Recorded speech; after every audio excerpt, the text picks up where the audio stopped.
지금 보면 여기 이렇게 하얀 이런 것들 보이죠? 여기도 있고, 여기도 이렇게, 여기도, 이게 전부 진딧물이 탈피한 껍질이에요. 진딧물은 여기 식물의 체액을 이렇게 쪽쪽쪽쪽 빨아먹고 덩치가 커지면 껍질을 이렇게 벗고, 그리고 이제 새 몸으로, 커다랗고 통통한 새 몸으로 거듭납니다. 그래서 이런 껍질이 보인다면, 아, 진딧물이 있구나, 진딧물이 산지 좀 오래됐구나, 이런 걸 알 수 있습니다.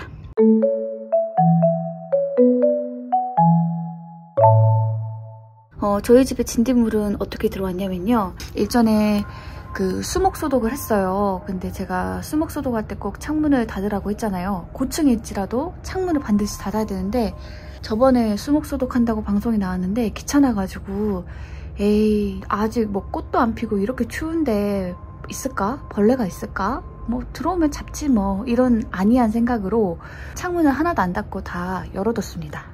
그래서 그 이후로 이제 뭐 총채나 뭐 이런 애들이 왔나 이렇게 살펴봤는데, 여기 이 피나타 라벤더에 진딧물이 붙어 있더라고요. 그래서 제가 영상을 찍으려고 좀 둘까 하다가, 너무 또 심하면 안 되니까 적당히 이제 2차례 잡아주고 이제 남은 건데, 자, 이 진딧물은 어떻게 박멸을 하느냐 하면은, 자, 여기 이렇게 보이시나요? 여기 이렇게 진딧물이 있는데, 요거를 이렇게 손으로 눌러서 이렇게 터트려서 죽이면 됩니다. 여기도 있죠? 여기도 있는데요. 여기 눌러서 터트려서 죽이면 돼요. 사실 벌레를 징그러워 하시는 분들도 있고 무서워 하시는 분들도 있어요. 그래서 이 작업이 사실은 유쾌하지 않을 수도 있습니다.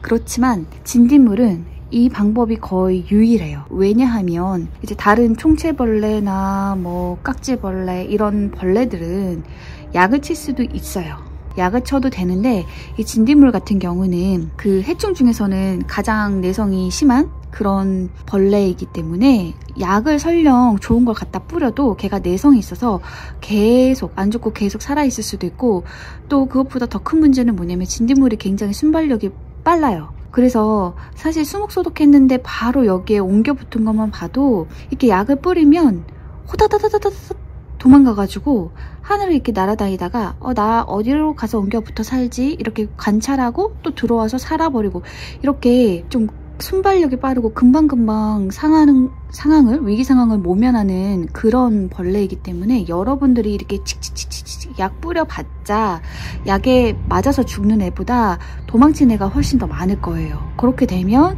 요 하나로 끝날 수 있었던 피해를 다른, 어디에 옮겨 붙을지 모르는 다른 식물에 대한 피해로 더 커질 수 있고요. 그리고 이게 가만히 뒀을 때는 이제 보통은 벌레들이 자기들이 제일 먹고 싶어하는 맛있는 애한테만 가가지고 그 녀석만 막 집중 사격합니다. 얘네들 지금 막 이렇게 상태가 안 좋은 게 피해를 입어서 그래요. 근데 만약에 이렇게 약을 어설프게 뿌려서 소탕하지 못하면 괜히 다른 식물한테도 다 가서 옮겨 붙어 있기 때문에 얘가 어디 있지? 이걸 제대로 찾지 못하게 되고 이를 더 키우게 돼요. 그래서 완벽하게 소탕하기 위해서는 정말 확실한 방법이 아니면 어설프게 도전하지 않는 게 좋더라고요. 그래서 저 같은 경우는 어설프게 약을 절대 뿌리지 않습니다. 약 뿌려도 금방 도망가고 약에 내성이 있어서 잘 안 죽기도 하고. 그래서 진딧물은 여러분들이 좀 벌레를 무서워하더라도 이렇게 직접 터뜨려서 죽이는 길을 추천을 해요. 그리고 이제 벌레를 만질 때 걱정하시는 분들 중에 이거 독이 있는 거 아니야? 혹은 인체에 해로운 어떤 물질이 나오는 거 아니야? 아니면 뭐 여기에 이렇게 독침 같은 게 있어서 이렇게 내가 다치는 거 아니야? 뭐 이런 걱정을 하실 수 있는데, 진딧물은 전혀 그런 게 없어요. 그래서 우리한테 위험한 그런 벌레는 아닙니다. 대신에 이제 진딧물은 좀 혐오스러울 수 있죠. 그렇지만 이제 그 혐오감을 극복하기만 하면 됩니다. 저 같은 경우도 처음에 진딧물을 터뜨렸을 때는 좀 싫었던 것 같아요. 근데 이게 터뜨리다 보면 이게 즙액을 먹고 이렇게 통통해진 진딧물을 이렇게 톡 터뜨렸을 때 그 나름의 재미가 있어요. 이렇게 톡 알이 터지는 것 같은 그 톡 그 느낌. 그래서 처음에 그 혐오감만 좀 극복을 하시면 재미있게 작업을 진행할 수 있습니다. 이제 그러면 터트릴 때 어떻게 터트리면 좋느냐 전략이 있어요. 진딧물 같은 경우, 이제 벌레 같은 경우는 식물 내에서도 주로 어디에 기거하는가에 대한 어떤 특징적인 게 있는데, 진딧물 같은 경우는 주로 이 꽃대 밑에 많이 있습니다. 꽃대 밑에. 물론 여기 잎과 줄기 사이에 마디 새순에도 있는 경우가 있는데 주로 여기 꽃대 밑에 있어요.